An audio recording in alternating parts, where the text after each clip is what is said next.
हरे कृष्ण मित्रांनो मित्रांनो भगवद्गीतेमध्ये एक कन्सेप्ट आलेला आहे। अर्जुनाला श्रीकृष्ण भगवंत सांगतात की तू स्थितप्रज्ञ हो। आपणही जीवनामध्ये दैनंदिन जीवन जगत असताना स्थिरप्रज्ञ राहिलं पाहिजे, स्थितप्रज्ञ राहिलं पाहिजे। मग स्थितप्रज्ञ कसं राहायचं?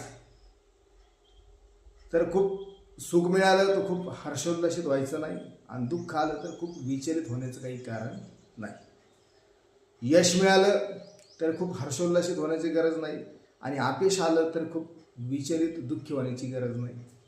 मान मिळाला तर खूपच हुरळून जायची काही गरज नाही, आणि अपमान झाला तरी काही विचलित होण्याची काही गरज नाही।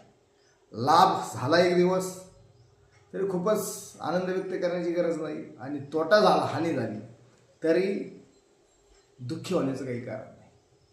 किंवा खूपच श्रीमंत आपण झालो म्हणजे खूपच हर्षोल्लासित होण्याची गरज नाही, आणि खूपच गरिबी आपल्याला आली तरी खूप दुःखी होण्याची काही गरज नाही।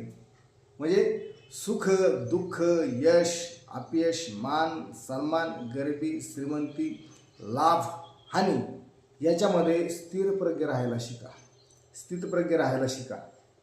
असं भगवंताने अर्जुनाला सांगितलं की तू स्थितप्रज्ञ हो। खूपच काही मिळालं म्हणजे हर्षोल्लासित होण्याची गरज नाही, खूपच काहीच नसलं तरी दुःखी होण्याची काही गरज नाही।